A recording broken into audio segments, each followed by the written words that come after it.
다 함께 사도신경으로 우리의 신앙을 고백하겠습니다.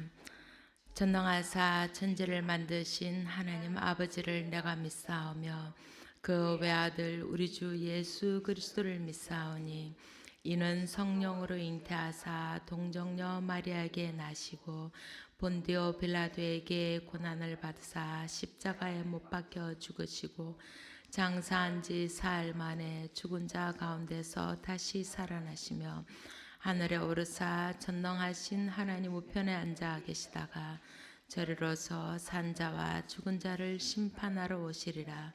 성령을 믿사오며 거룩한 공회와 성도가 서로 교통하는 것과 죄를 사하여 주시는 것과 몸이 다시 사는 것과 영원히 사는 것을 믿사옵나이다. 아멘. 오늘 부를 찬송은 182장입니다. 찬송가 182장.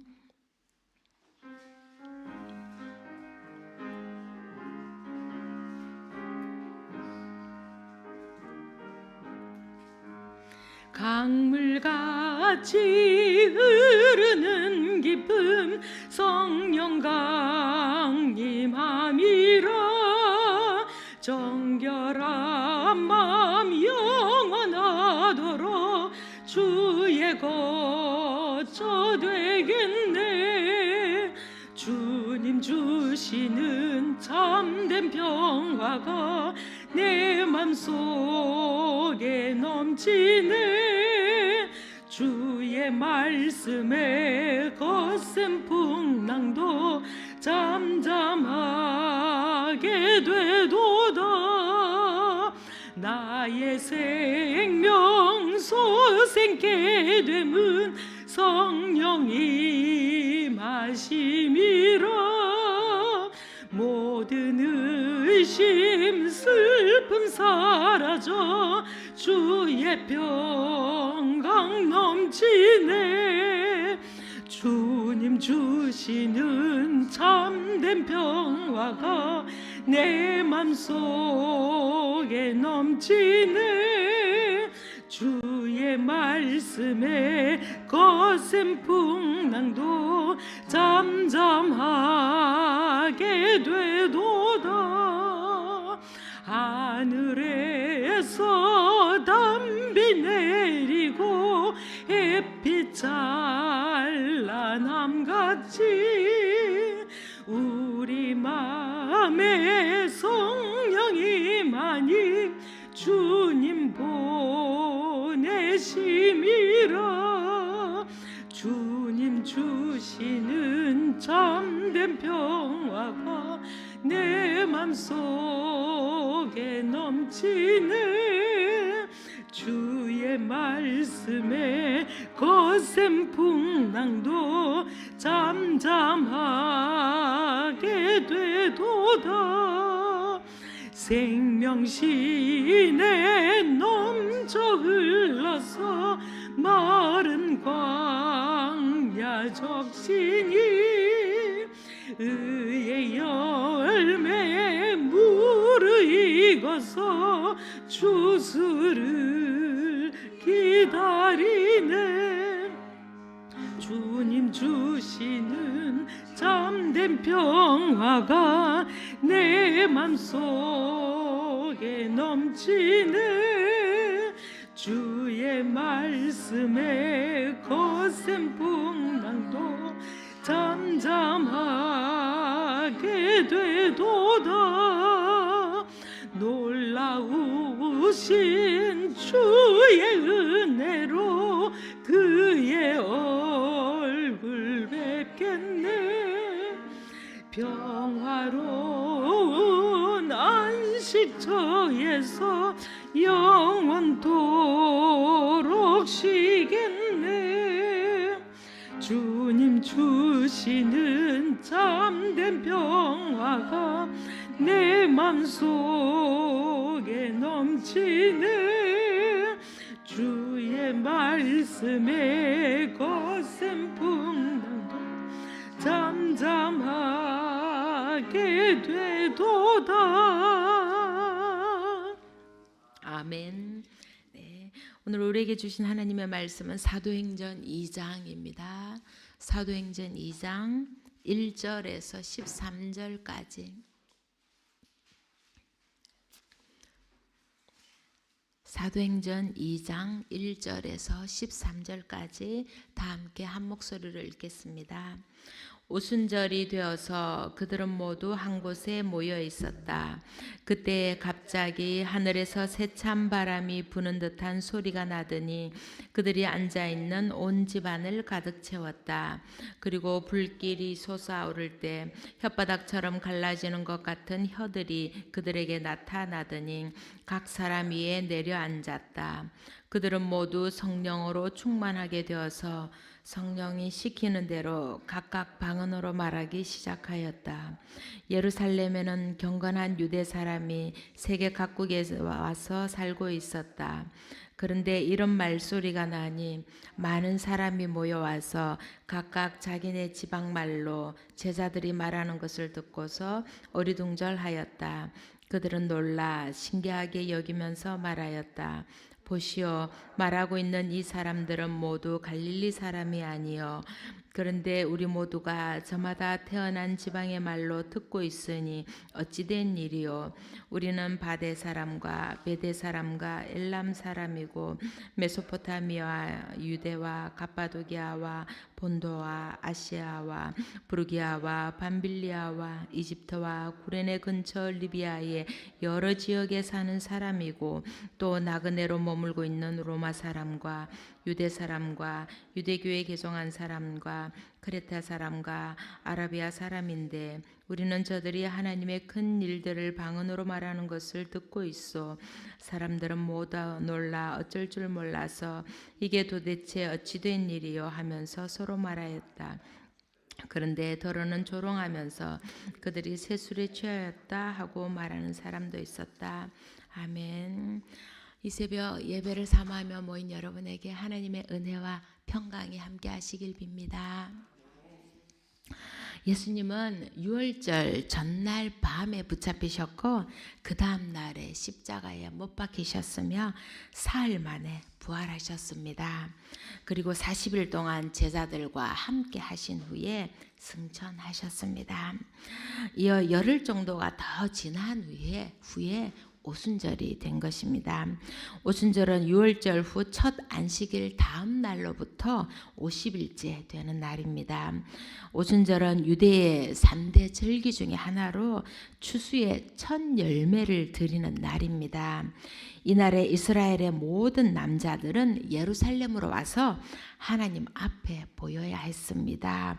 더욱이 이때는 1년 중에 여행하기에 좋은 시기이기도 해서 세계 각지에 흩어져 있던 디아스포라 유대인들이 오순절 축제에 참석하기 위해 모였습니다. 이때 제자들과 많은 신도들은 예루살렘을 떠나지 말고 아버지의 약속을 기다리라는 예수님의 명령에 따라 함께 모여서 기도하고 있었습니다. 이 기도는 자신들의 필요를 위해 한 기도가 아니라 하나님을 위한 헌신을 다짐하며 찬양을 드리는 기도였습니다. 그렇게 기도하던 중에 오순절이 되었던 것입니다. 그들이 힘을 다하여 기도하고 있을 때 그들에게 마침내 성령의 충만함이 내렸습니다. 갑자기 하늘에서 세찬 바람이 부는 듯한 소리가 나더니 그들이 앉아있는 온 집안을 가득 채웠습니다. 그리고 불길이 솟아오를 때 혓바닥처럼 갈라지는 것 같은 혀들이 그들에게 나타나더니 각 사람 위에 내려앉았습니다. 그러자 그들은 모두 성령으로 충만하게 되어서 성령이 시키시는 대로 각각 방언으로 말하기 시작했습니다. 여기서의 방언은 다른 언어를 말합니다. 그때 예루살렘에는 세계 각국으로부터 온 경건한 유대인들이 살고 있었는데 그들이 이 소리에 모여와서는 각각 자기네 지방의 말로 제자들이 말하는 것을 듣고서 놀라게 됩니다. 9절에서 11절까지는 예루살렘에 모여든 사람들이 각각 어느 나라에서 왔는지를 말해주고 있습니다. 그 모든 나라들은 각기 다른 언어를 사용하였습니다. 우리는 알고 있습니다. 세상에 하나였던 언어가 바벨탑 사건으로 인해 서로 말을 못 알아듣게 온 세상의 말이 뒤섞여져 버렸습니다. 우리는 외국 여행을 하면서 자주 겪지요. 영어조차 통하지 않는 곳에서는 목이 말라 물을 사고 싶어도 살 수 없고 화장실이 급해도 화장실에 들어갈 수가 없습니다. 언어가 통하지 않으니 내가 원하는 어떤 말도 전할 수가 없는 것입니다. 하나님과의 단절로 인해 인간 상호 간에도 소통의 길이 막혀버린 것입니다. 이제 오순절에 성령이 임하자 이 언어의 장벽이 무너졌습니다. 이것은 하나님과 인간과의 관계 회복은 물론 인간들 사이의 회복 또한 가능함을 보여주고 있습니다. 오순절은 가나안 땅에서 첫 수확을 거둬들인 것을 기념하는 감사절기라고 했습니다. 그것은 이스라엘 백성들에게 가나안 땅에서의 새로운 삶을 의미했습니다. 그러므로 오순절의 성령 강림은 성령을 통하여 성도가 새로운 삶을 살게 된 것을 알려주고 있는 것입니다. 이제 먼저 성령이 임하게 되면 우리는 하나님과의 관계가 회복된 삶을 살아가게 될 것입니다. 우리는 죄를 지으면 하나님을 피하게 됩니다. 죄책감으로 인해 하나님께 기도할 수도 없고 예배할 수도 없게 됩니다. 기억하기도 부끄러운 일들, 아픈 상처들은 우리들의 삶을 붙잡고 놓아주지를 않습니다. 그렇게 우리는 하나님이 없는 피폐한 삶을 살아가게 됩니다. 그러나 성령이 임하시면 우리는 하나님의 용서하심을 믿게 됩니다. 진실한 마음으로 하나님 앞에 죄를 회개하고 돌이켜 올 때 하나님은 말할 수 없는 평안을 주십니다. 죄의 속박에서 벗어난 자유인의 삶을 살아가게 하십니다. 그렇게 하나님과의 관계가 회복된 사람의 삶은 지향점이 달라지게 됩니다. 삶을 위해 의지했던 세상의 많은 것들이 헛된 것이었음을 깨닫게 됩니다. 소유나 쾌락, 권력이 인간의 마음속 깊은 갈망을 채워줄 수 없다는 것을 알게 됩니다. 그렇게 하나님과의 관계를 회복한 사람의 삶은 하나님의 말씀대로 살아가길 희망합니다. 하나님의 말씀만이 자신을 생명의 길로 인도하는 것임을 알게 되었기 때문입니다. 다음으로 하나님과의 관계가 회복된 사람은 사람과의 관계 또한 회복될 것입니다. 유대인들이 이방인들을 얼마나 차별하고 혐오했는지 여러분들은 알 것입니다. 그러나 성령을 체험했던 초대교회 교인들은 선민의식이라는 높은 담을 허물고 이방인들에게 복음을 전하는 일을 감당했습니다. 우리도 지금 차별과 혐오의 시대를 살아가고 있습니다. 극심한 빈부격차, 내국인과 외국인, 남성과 여성, 정규직과 비정규직 등 이들 사이에 가로막힌 담이 너무 높아서 도저히 그 담을 뛰어넘을 수도 그 담을 허물 수도 없을 것만 같습니다. 이들을 갈라놓는 차별과 혐오는 그저 생기는 것이 아니라 만들어낸 이념이며 이 이념에 의해 집단적으로 형성된 감정입니다. 코로나19를 겪으면서 우리는 이런 일들을 자주 겪었습니다. 한 예로 외국인 노동자 집단 감염 우려라는 기사 제목을 보고 사람들은 외국인 노동자들이 코로나를 확산시키는 주범인 것처럼 느껴지게 되고 외국인 노동자에 대한 혐오를 키우게 됩니다. 작은 한 교회에서 집단 발발한 코로나에 대한 보도는 전체 기독교인들을 혐오하고 차별하게 만들었습니다.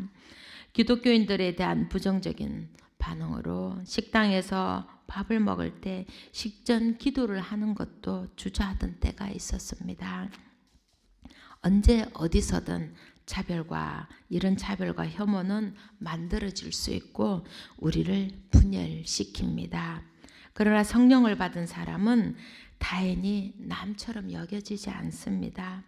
차별당하고 혐오의 대상이 된 사람들이 결국 나와 무관한 사람이 아니라 나와 가까운 이웃으로 여겨진다는 것입니다. 우리 교회의 SOS 팀은 가난한 이웃을 찾아가 방충망도 만들어주고 문을 고쳐주기도 하며 힘써 봉사를 합니다. 기쁨으로 환한 얼굴로 도움을 펼치는 집사님들을 볼 때마다 그 기쁨이 전염이 됩니다. 독거노인을 위한 사랑의 음식 박스를 포장하고 배달하는 교우들의 얼굴도 그렇습니다. 성령님께서 그 마음에 계시니까 어려운 이웃을 남으로 보지 않고 기꺼이 품을 수 있는 것입니다. 성령께서 그런 마음을 주시는 것입니다. 바람은 모양이 없으나 나뭇가지가 흔들리는 것을 보고 우리는 바람이 분다는 사실을 알게 됩니다. 성령의 사역을 우리는 눈으로 볼 수 없습니다. 그러나 성령은 사람의 영혼을 변화시키고 그로 하여금 성령의 열매를 맺는 삶을 살아가게 합니다. 성령이 그 마음에 임한 사람은 예수님을 닮아가는 삶을 살아가게 되는 것입니다. 그렇게 그 사람의 존재가 변하는 것을 보고 우리는 성령이 그 속에서 역사하심을 알게 되는 것입니다. 요한복음 14장 26절의 말씀입니다. 보혜사 곧 아버지께서 내 이름으로 보내실 성령께서 너희에게 모든 것을 가르쳐 주실 것이며 또 내가 너희에게 말한 모든 것을 생각나게 하실 것이다. 예수님이 보내신 보혜사 성령은 우리의 신앙의 양심이 바르게 깨어 있을 수 있게 우리를 인도해 주십니다. 우리가 죄에 대한 생각을 가지면 우리를 꾸짖고 말리십니다. 반대로 의로운 일을 행하면 기뻐하시며 칭찬하십니다. 그래서 우리의 마음도 기뻐하게 되는 것입니다. 보혜사 성령이 바로 우리를 이끌고 가르쳐 주시는 선생님이시기 때문입니다. 성령은 우리로 하여금 어떻게 사는 것이 잘 사는 것인지를 정확하게 가르쳐 줄 뿐만 아니라 그렇게 살아갈 수 있는 힘과 용기도 공급해 주십니다. 그러니 우리는 성령을 온전히 신뢰하고 따라야 할 것입니다. 그러나 우리는 우리의 힘을 과신하여 성령의 인도에 따라 살지 못할 때가 많습니다.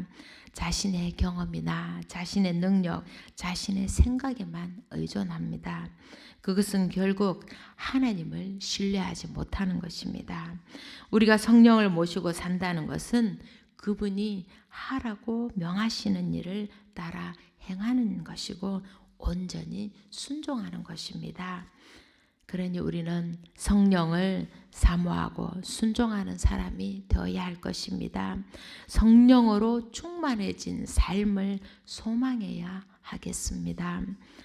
예수님을 주님으로 고백하고 믿는 사람은 성령이 임하십니다. 주님의 말씀을 믿고 순종하며 모여서 기도하던 성도들에게 성령을 충만히 부어주셨음을 우리는 보았습니다. 오순절에 주님의 제자들과 성도들은 예수님께서 여러 날이 되지 않아서 성령으로 세례를 받을 것이란 말을 믿고 기다리며 기도했던 것입니다. 다른 한편으론 예수님을 죽인 유대의 지도자들이 그 제자들마저 색출하여 없애려고 했기에 밖에 나가지도 못하고 숨어 있었는지도 모르겠습니다. 그런데 성령 충만을 받은 후 그들은 많은 사람들 앞에서 각 나라 방언으로 말하기 시작한 것입니다. 충만하다는 것은 마치 그릇에 물이 넘칠 정도로 차 있는 것과 같은 상태를 말합니다. 그런 그릇은 조금만 건드려도 물이 밖으로 흘러 넘칩니다. 오순절날 성령 세례를 받고 성령이 충만한 성도들은 그 마음에 예수 그리스도로 충만하게 가득 차 있었던 것입니다. 그래서 유대교의 핍박과 죽음도 두려워하지 않고 복음을 전하는 사람들로 변할 수 있었던 것입니다. 그렇게 변하는 한 사람이 있지요. 12절에서 사람들은 각기 여러 나라 말로 방언하는 사람들을 보고 이게 도대체 어찌된 일이요? 라고 놀라며 수군거립니다. 들어는 그들이 세술에 취했다고 조롱하는 사람들도 있습니다. 이런 상황에서 베드로가 일어나 목소리를 높여서 말을 시작합니다. 베드로, 붙잡힌 예수님을 멀찍이 따라갔던 베드로, 하녀가 추궁하자 여보시오 나는 그를 모르오라고 말했던 베드로였습니다. 그는 또 어려움이 닥쳤을 때 언제 또다시 배반자가 될지 모르는 사람이었습니다. 그러나 불과 몇 주 전에 하녀를 향해서도 말하지 못했던 그가 이제 담대하게 말씀을 외치게 된 것입니다. 하나님의 영, 성령은 흙덩이 속에 생기를 불어넣어 인간을 창조해 내셨습니다. 그 하나님의 영이 한때 지독한 겁쟁이였던 베드로 속에 생기를 불어넣어 담대하게 말씀을 전하는 새 사람으로 만드신 것입니다. 성령이 충만히 임한 사람은 하나님의 말씀대로 살아가길 원하며 복음을 전하지 않고는 못 견디는 사람이 되게 합니다. 성령이 충만한 사람은 하나님의 진리의 말씀을 사랑하고 그 진리를 행하려는 의지가 충만하게 됩니다. 그리하여 다시는 예수님을 3번 모른다 하고 담벼락에 기대어 엉엉 울던 나약한 인간으로 돌아가지 않게 합니다. 십자가를 향해 기꺼이 달려가는 진정한 제자의 삶을 살게 합니다. 주님의 말씀에 순종하는 사람들에게 하나님께서 성령을 충만히 부어주셨음을 우리는 보았습니다. 그렇다면 지금 우리의 영혼은 무엇으로 충만해 있을까요? 성령으로 충만해 있을까요? 혹시 나의 욕심과 정욕으로 충만해 있지는 않은지요? 하나님의 말씀에 대한 열망, 성령에 대한 간절한 마음이 희미해져 가고 있지는 않은지요? 성령을 사모하기보다는 세상적인 것을 사모하도록 온갖 것으로 유혹하고 있는 세상입니다. 그럼에도 하나님의 말씀에 순종하시기 바랍니다. 나의 욕심을 내려놓고 나의 뜻을 내려놓고 하나님의 뜻을 따라 살아가시길 바랍니다. 하나님의 말씀이 내 삶을 다스리고 하나님의 영이 가르쳐 주는 대로 따라서 사시기 바랍니다. 그럴 때 성령이 충만한 사람이 될 것을 믿습니다. 그렇게 성령이 우리의 삶을 변화시키고 새로운 삶으로 거듭나는 우리 모두가 되길 소망합니다. 성령 강림의 계절입니다.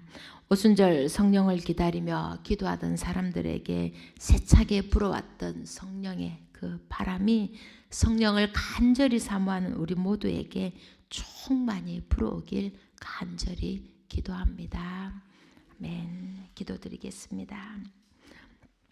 사랑의 하나님 감사합니다. 성령을 사모하는 마음을 주시고 성령의 가르침대로 살아가는 사람이 되길 소망하게 하시니 감사합니다. 성령이 우리에게 임하시면 우리가 권능을 받고 예수님의 증인된 삶을 살아가게 된다고 예수님은 말씀하셨습니다. 그 말씀대로 예수님을 전하는 증인으로서의 삶을 살아갈 수 있도록 저희로 성령 충만하게 하시고 성령이 주시는 강한 힘과 용기를 허락하여 주옵소서. 자신의 힘과 능력만을 믿고 살아가지 않게 하시고 성령의 가르침대로 성령의 이끄심을 따라 순종하며 살아가게 하옵소서. 그리하여 저희의 삶에 성령이 채워주시는 기쁨과 평안이 넘치게 하옵소서. 오늘도 하루를 허락하시니 감사합니다. 저희의 모든 것이 주님께로부터 왔으니 주님의 뜻을 이루기 위해 애쓰게 하옵소서. 저희의 삿된 욕망을 위해 살아가지 않게 하시고 주님 나라를 위해 헌신하는 삶 살아가게 하옵소서. 언제나 좋은 것으로 저희의 삶을 채워주심에 감사드리오며 이 모든 말씀 우리 주 예수 그리스도 이름으로 간절히 기도하옵나이다. 아멘. 하늘에 계신 우리 아버지여, 이름이 거룩히 여김을 받으시오며 나라의 임하옵시며 뜻이 하늘에서 이룬 것 같이 땅에서도 이루어지이다. 오늘날 우리에게 일용할 양식을 주옵시고 우리가 우리에게 죄 지은 자를 사하여 준 것 같이 우리 죄를 사하여 주옵시고 우리를 시험에 들게 하지 마옵시고 다만 악에서 구하옵소서. 대개 나라와 권세와 영광이 아버지께 영원히 있사옵나이다. 아멘.